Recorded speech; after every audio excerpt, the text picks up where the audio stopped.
4, testing, 1, 2, 3, 4.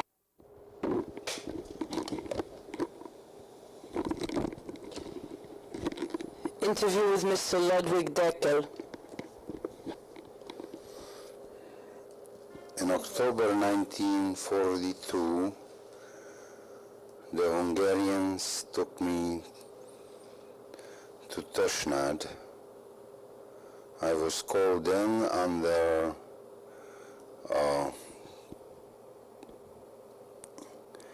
an order, and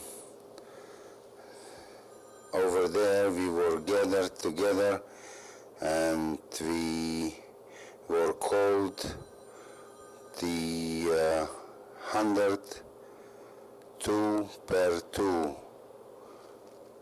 group. We were in the beginning for a few weeks we were separated out of the town, and we got, I would say, like I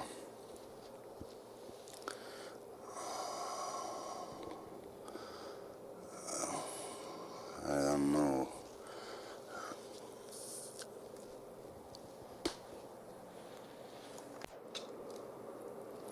So in the beginning we make practice drills for a week or two, and then they took us to work. We worked there in the neighborhood for several weeks, and then they took us to Saasregen. That's a matter of a few hundred miles from there, and the whole group was doing trenches to put up the telephone poles. I don't remember exactly for how long we were doing this, but for quite a while, for several months. And then about 15 or 20 boys, and I was between them, they took us to a factory where we were preparing the wood, and we worked there.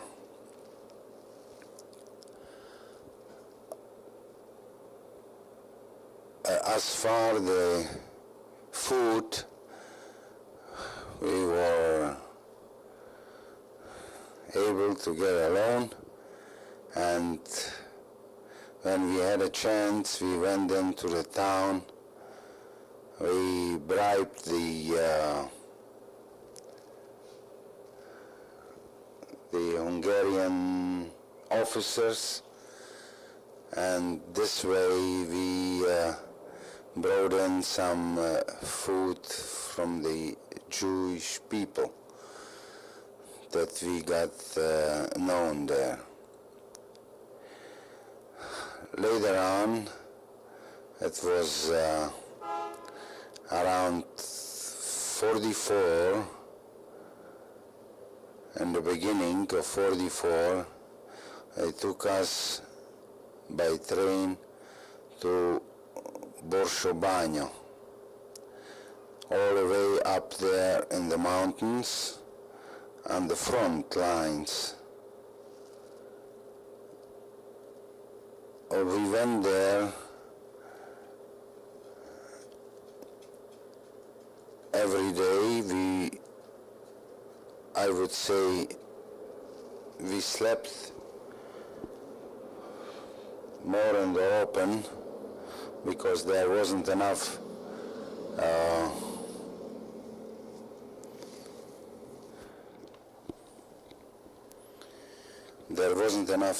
tents. It come to me and a very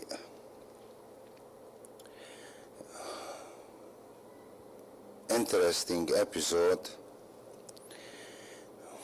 shocking, I would say. One of the boys wanted to get a tent from an officer, so he promised him that he will give him his watch. And then, before they went aside to make that deal, and later on, we saw that he shot the boy, he took away the watch, and that was all.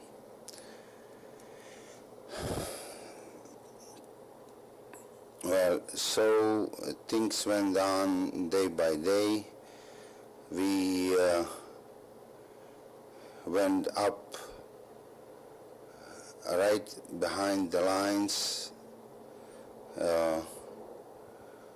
where we placed the big guns and also placed the tanks.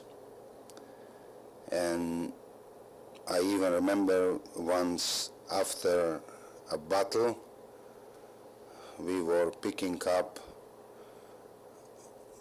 some helms and other things.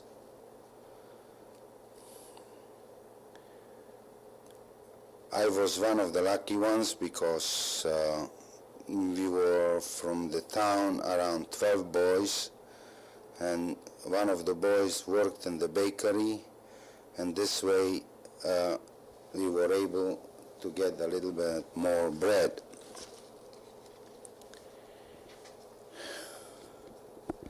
On the way up, I remember we saw trains moving with Jewish women, children, and old people. They gathered them and they took them to the ghettos. And then they took them to Germany or to Poland. We didn't know for sure. We weren't able to ask anybody. But nobody was able to give us or to give any answer. And then we got an order to go back. It was around October 1944.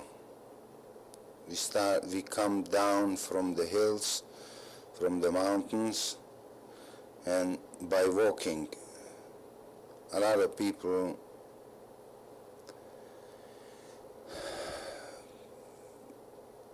weren't able to walk, even if we were all young.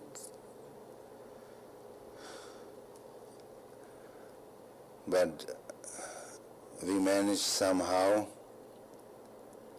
and when we came to a bigger town by the name of Bistra, we find out that the Russians are around 30-35 miles behind us. Over there we saw a lot of German and of course Hungarian soldiers.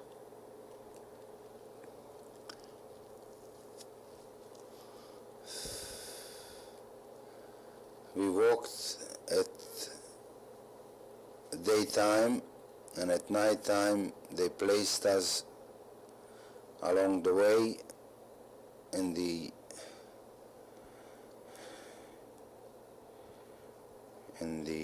houses or in schools. Up till I was about 25-30 miles from Satu Mare.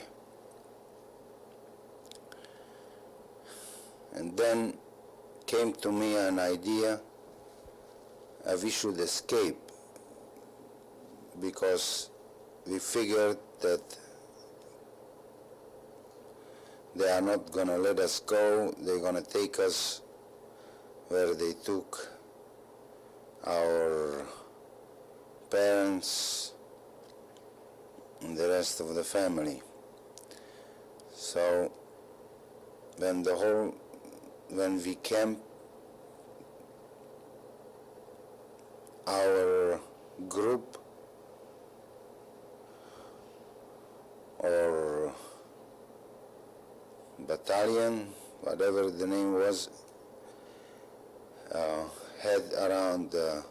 had their own kitchen and wagons with horses, and of course they also rested like they gave us a rest.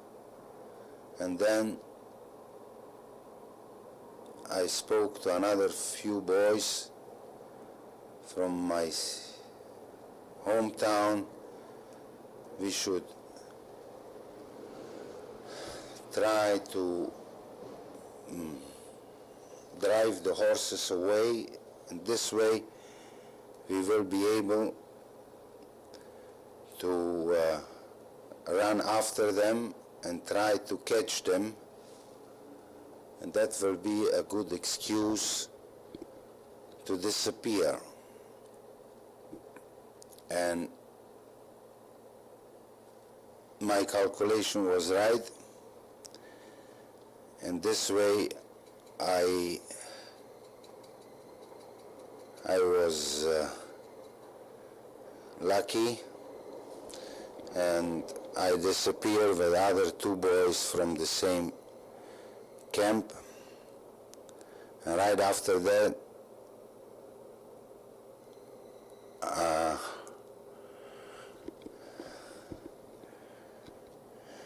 we started a big rain, and we hid ourselves between the bushes, and we didn't have even time to look around.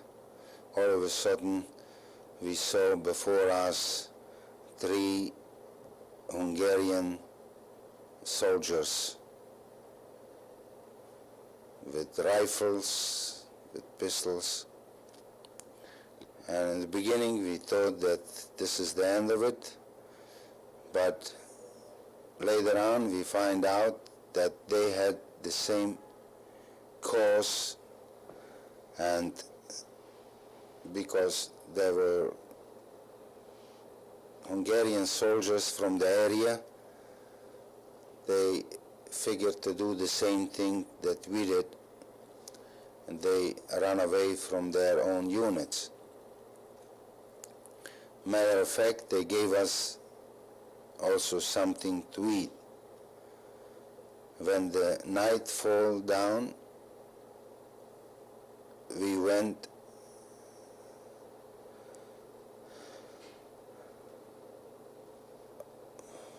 to a town, and I paid for one of the farmers with 2 shirts and a sweater. He should let me sleep over. And then I gave him another pair of shoes that I picked up,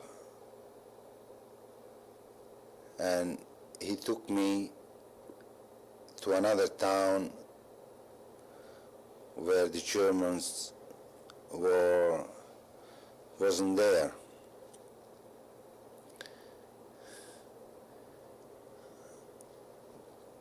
Well, I had some money, and I had my watch. I was with the very few that had a watch at that time, and for that watch he kept me for 3 days.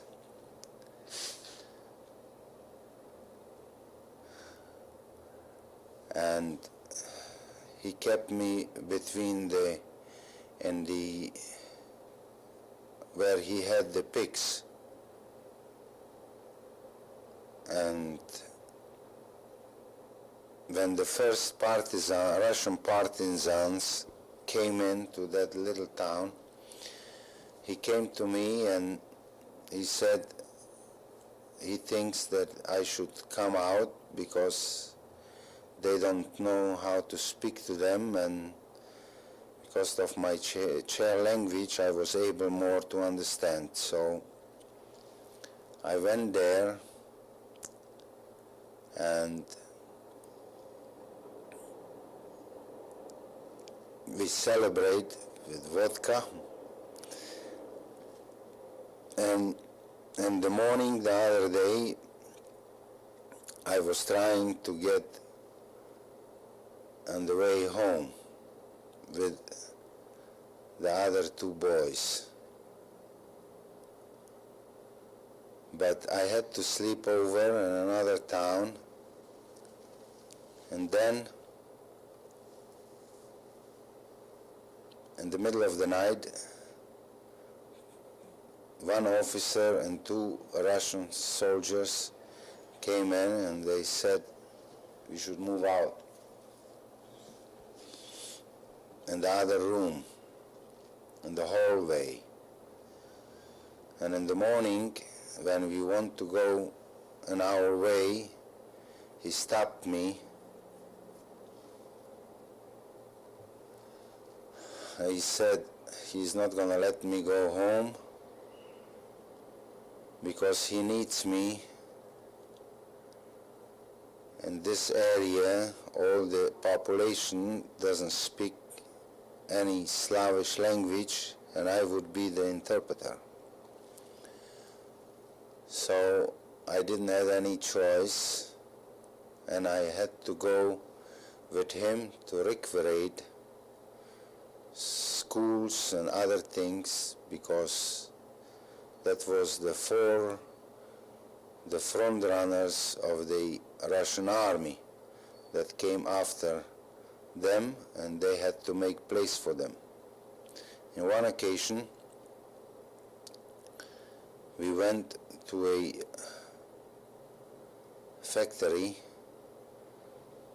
that stands still. Nobody was working there at that time.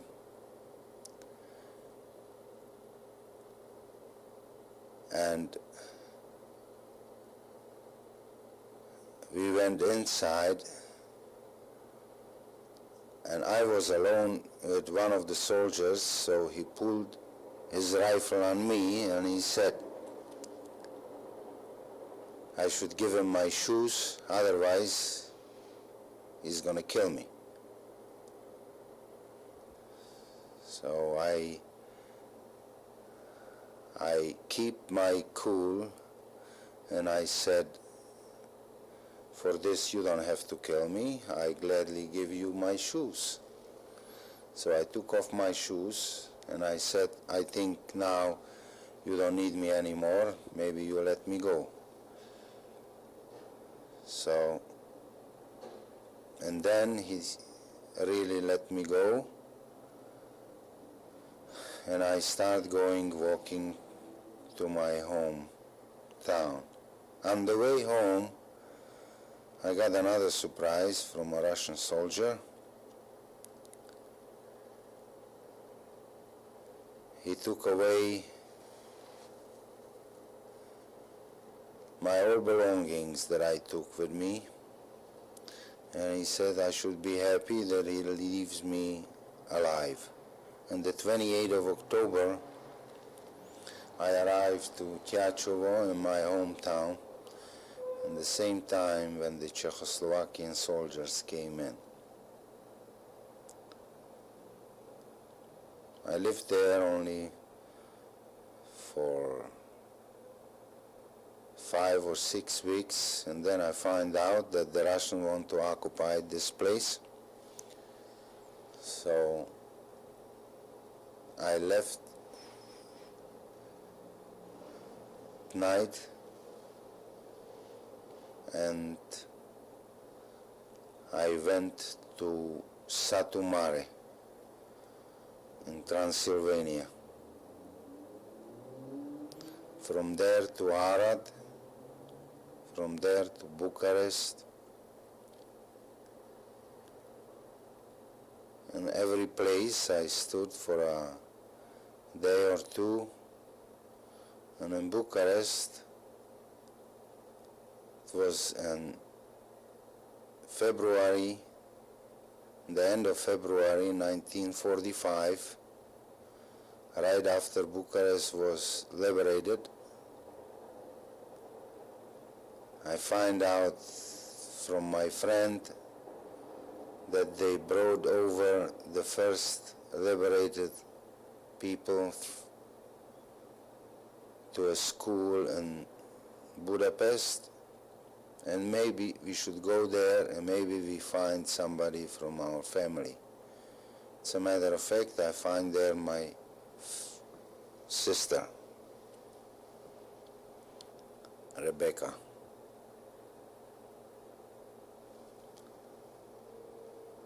And then with her I went back to Satu Mare, little by little. The other sister came, the little one that lives in Israel now, and then my younger brother lives in Israel too, and the youngest brother that lives in Irvington.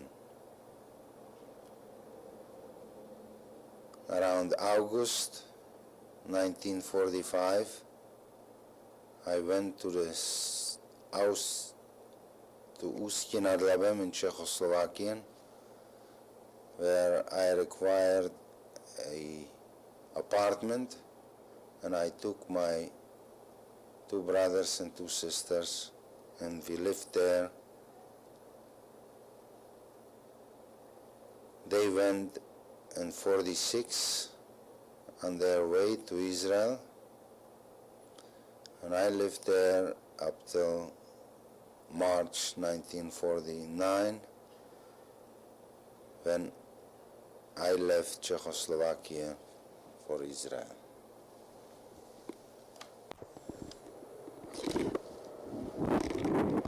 How old were you when you were taken by the Hungarians? 21, At 21. Were you taken alone or with any members of your family? alone. Did you know at the time where you were going? Yes, How did you know? I got a letter from the Hungarian command. Telling you that they were going to come and get you? No, I had to go there voluntarily To report? to report. Uh-huh. And you did not think of not going? No, I did not. Do you know what happened to the other members of your family? Well, I was corresponding regularly with them. It's a matter of fact, I went also, I got a pass, and I came home several times till I went to Borszobanyo. From there, they didn't let us anymore for any pass. Did you receive mail and packages? Only maybe 2 times. Did you know what was happening to Jews in other countries, like to the Jews of Poland? Did you know about the mass destruction? Where I remember in 1940, 41, came a few Jews came through the borders, through the Polish borders, to the area of Karpathos. Mm-hmm. And they told stories that they are taking away the Jews, but we didn't believe.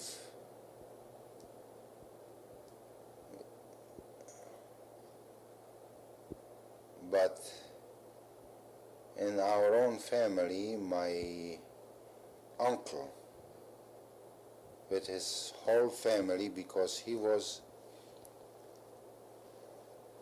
born in Poland, he was taken away in 1940. He was taken away to Budapest from the Hungarian, took him there, and they recuperate his whole properties, and We were in contact for a while with them, but later on I know they were taken to Auschwitz. And they had 4 children. The parents and the 2 boys never came back, only the 2 girls. The 2 girls live now in Israel. The guards that were guarding over you in these 3 places, what nationality were they? Hungarian. And what was their attitude towards the prisoners, towards you? I would say most of them were fair. Only once we had a commander very strict and anti-Semitic. But he was only for a few months, and we were very relieved when they took him away.